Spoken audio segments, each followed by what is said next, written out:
نحمدہ ونصلی علی رسولہ الکریم اما بعد فاعوذ باللہ من الشیطان الرجیم بسم اللہ الرحمن الرحیم۔ آج کے معزز ایوان میں مجھے جس موضوع پر لب کشائی کا موقع ملا ہے وہ ہے ملت ہے جس جاں ہے محمد علی جناح۔ دشمن ہزار ادھر تن تنہا ہے یہ ادھر، دشمن ہزار ادھر تن تنہا ہے یہ ادھر، بے باک ہے غیور ہے خوددار ہے جناح۔ جناب صدر، 20ویں صدی اپنا سفر طے کرنے کو ہے۔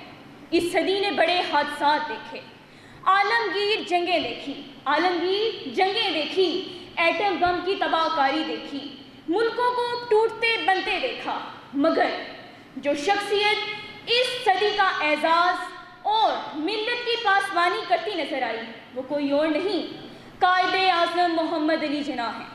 جناب والا، قائد اعظم کوئی جنگجو جنرل نہیں تھے، قتل و غارت پر ایمان رکھنے والے رہنما نہیں تھے، آپ امن اور سلامتی کے علم بردار تھے، سچائی کی برہان اور شوکت ایمان تھے۔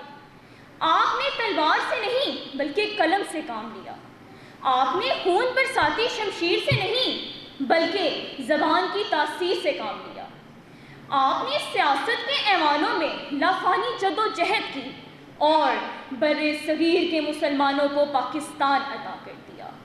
کافر ہے تو شمشیر پہ کرتا ہے بھروسہ، کافر ہے تو شمشیر پہ کرتا ہے بھروسہ، مومن ہے تو بے تیغ بلڑتا ہے سپاہی۔ جناب صدر، قائد اعظم وہ ہستی ہیں جنہوں نے یورپ کی درسگاہوں سے تعلیم حاصل کی۔ لنکنز ان میں اس لیے داخلہ لیا کہ وہاں تختی پر حضور صلی اللہ علیہ وآلہ وسلم کا نام سب سے اوپر لکھا تھا۔ آپ کی تعلیم مغربی مگر دماغ مشرقی تھا۔ جناب والا، انگریز نے کہا کہ ہم یہاں 1000 سال حکومت کریں گے، ہندوؤں نے کہا انگریزوں کے بعد حکومت ہمارا حق ہے، مگر قائد اعظم محمد علی جناح نے للکار کر کہا کہ تم دونوں جھوٹے ہو، میں ہندوستان کے نقشے پر پاکستان کو بنا کر رہوں گا۔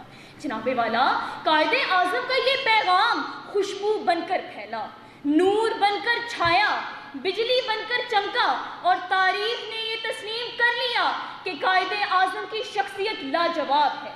پاکستان اس صدی کا سب سے بڑا معجزہ ہے، قائد کی پاسبانی، سچائی اور دیدہ دلیری کا نتیجہ ہے۔ اقبال نے ایسے ہی مرد مومن کے لیے کہا تھا، ہر لہجہ مومن کی نئی شان نئی آن، گفتار میں کردار میں اللہ کی برہان۔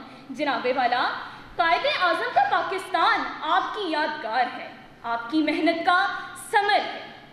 اس کی فضاؤں کو رشک جنت بنانا ہوگا، تعلیم کو اپنی زندگیوں میں راسخ کرنا ہوگا، ملک میں امن و امان کو قائم کرتے ہوئے اس کی باغ ڈور کو سنبھالنا ہوگا، ترقی کی منازل کو طے کرنا ہوگا، اللہ اور اس کے رسول صلی اللہ علیہ وآلہ وسلم کے نام کو سربلند کرنا ہوگا، پھر زمانے کو یہ تسلیم کرنا ہوگا کہ ملت کا پاسباں ہے محمد علی جناح، ملت کا پاسباں ہے محمد علی جناح، ملت ہے جس جاں ہے محمد علی جناح، ملت کا پاسباں ہے محمد علی جناح، ملت ہے جس جاں ہے محمد علی جناح، ملت ہوئی آزاد اس کی پکار سے، ملت ہوئی آزاد اس کی پکار سے، تقدیر کی اذاں ہے محمد علی جناح۔